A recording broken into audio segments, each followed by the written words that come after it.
Hello everyone good morning to all स्वागत करुछु आपण मानकु हम YouTube channel study circle Odisha को। तो आज वीडियो रे सांग माने आज आपण मानक पई मु नै आछि कि आपण मानकर बालेश्वर जो फकीरमोहन यूनिवर्सिटी अछि सो से यूनिवर्सिटी तरफ आपण मानकर असिस्टेंट प्रोफेसर एसोसिएट प्रोफेसर और प्रोफेसर तो आपण मानकर तीनटा पोजीशन ने आपण मानकर वैकेंसी बाहरी छि जेमति कि मु आपण मानक पई थंबनेल ले मेंशन करि छि मल्टीपल सब्जेक्ट पे आपण मानकर वैकेंसी बाहरी छि। तो जो मैंने भी इंटरेस्टेड आज ए असिस्टेंट प्रोफेसर बा आज ए एसोसिएट प्रोफेसर इंटरेस्टेड जो मैंने भी जॉब करने को तो आपण मानक पई गोटे गोल्डन अपॉर्चुनिटी आसी जाइछि। इटा गोटे गेट फैकल्टी बा गोटे कॉन्ट्रैक्चुअल फैकल्टी आपण माने कहि परिबे कॉन्ट्रैक्चुअल बेसिस रे आपण माने अपॉइंटमेंट हेबे। तो केते कोन वैकेंसी बाहर जी कोन केमती आपण मानकर प्रोसेस अछि तो आपण मानको मु कहि रखुछि। तो देखंतु एटा आपण मानकर फकीरमोहन यूनिवर्सिटी जो बालेश्वर अच्छी एटा तार ऑफिशियल नोटिस रजिस्टर ऑफिसर जो अच्छी तो से रजिस्टर ऑफिस रे नोटिस रिलीज है।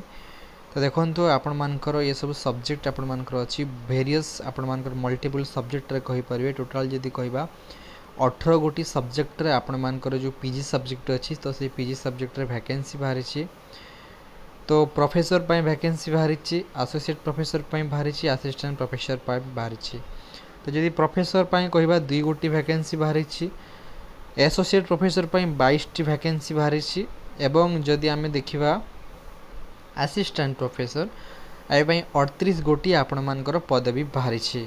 तो चलंतु एबे जानि रखिबा जो माने प्रोफेसर पई आ असिस्टेंट एसोसिएट प्रोफेसर पई जो माने आवेदन करिवे से मानको पई एलिजिबिलिटी कोन रही छी आ से माने केमती सिलेक्शन हेबे कोन केमती बेसिस रे देखंतु जो माने एसोसिएट प्रोफेसर किंबा प्रोफेसर पई आपण अप्लाई करिवे सो फ्रेशर पिला आपण माने अप्लाई करि परिबे नाही। ऑलरेडी जो माने कोनोसी कॉलेज रे हो किंबा कोनोसी यूनिवर्सिटी रे हो आज एसोसिएट प्रोफेसर आज ए प्रोफेसर काम करि सारी छंती एवं से माने रिटायर्ड हेई छंती से मानकु ही चांस दिया जाईची। आपण माने जति कोनोसी कॉलेज रे कोनोसी यूनिवर्सिटी रे अध्यापक थिले एवं तापर आपण रिटायर्ड हेइचंती आपण को बिलो 17 जो आपण मानकर 70 वर्ष रो कम आपण मान को हेइची देन आपण माने एटा को आवेदन करि परिबे। जो माने रहिले एसोसिएट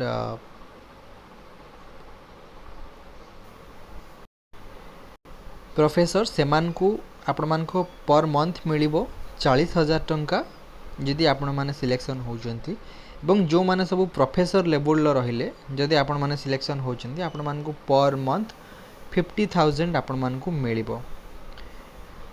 तापरे चलंतु देखिबा आपण मान को असिस्टेंट प्रोफेसर पई जो माने अप्लाई करूछंती तो असिस्टेंट प्रोफेसर पई फ्रेशर पिला माने अप्लाई करि परिबे जो माने आपण कहि परिबे जस्ट एबे रिसेंटली पीजी क्वालिफाई करिसेंती एवं तांकर नेट जेआरएफ किंबा सेट क्वालिफाई करिसेंती से पिला माने अप्लाई करि परिबे। ता सह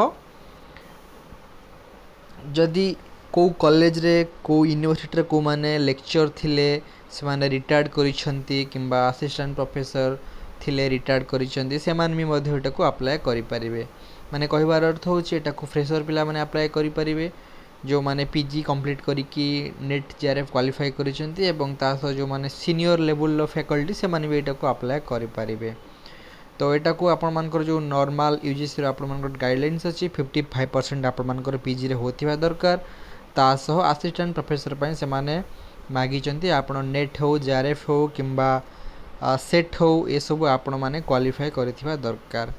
तापर एथिरे जो माने आपण मानकर सिलेक्शन होचंती जदि आपण मानके पीएचडी परसू करूछंती पीएचडी आपण मानकर कंटिन्यू चली तो पर मंथ आपण मान को 60,000 दिया जिवो आज आपण माने कहि परिबे असिस्टेंट प्रोफेसर जोटा कि पर क्लास आपण मानकर 1000 रुपीस आ आपण माने जदि पीएचडी करि नांती ओनली आपण माने नेट जेआरएफ क्वालिफाई करिसेंती आ पीजी कंप्लीट करिसेंती आपण मान को 45,000 दिया जिवो पर मंथ। तो पर क्लास जदि आपण मान को 750 रुपीस आपण मानकर होचे। तो ये जो आपण मानकर एडवर्टाइजमेंट बाहरतिला तो ये तीनटा आपण मानकर न्यूज़पेपर बाहरतिला टाइम्स ऑफ इंडिया समाज आ प्रमेय पेपर बाहरतिला। तो देखो यहाँ को अप्लाई करने को बा आपण मानकर कौन केमती प्रोसेस रही आपण मान चलते मुझे देखेबी।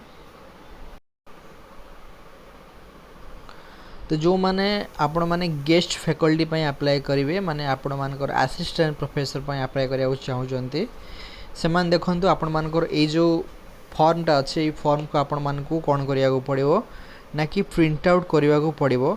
प्रिंट आउट कलापर ये आपण मानकर डिटेल्स सब फिलअप करेंगे जमती कि आपण मानकर 10th रे केते थिला +2 रे केते थिला ये सब बेसिक डिटेल जो रोचे ना आपण मानकर फिलअप करने को पड़िबो। ठीक अच्छे यहाँ को आपण माने फिलअप करेंगे जो माने असिस्टेंट प्रोफेसर में आपण माने आवेदन करने को चाहूचंती। तापरे जे देखिबा जो माने प्रोफेसर पाए किंबा एसोसिएट प्रोफेसर पाए बाहर करिया माने अप्लाई करिया को चाहूचंती से मानकू एई फॉर्मटा आपण मानकू प्रिंट करने को पड़िबो। प्रिंट करिकी जहाँ तले जेमती जहाँ दिया जाइछि आपण मानकू अटैच करिकी एटा को फिलअप करने को पड़िबो। आपण मानकर एटी देखंतु से माने मेंशन करिसेंती 10th हैला इंटरमीडिएट हैला ग्रेजुएशन हैला पीजी हैला जदि पीएचडी करिसेंती जदि आपण जेआरएफ होल्डर नेट होल्डर आपण मानकू कोउतरे केते मार्क आपण मानकर दिया जिवो एटा आपण मानकर फिलअप करने को पड़िबो। एटा आपण मानकू प्रिंट आउट करने को पड़िबो।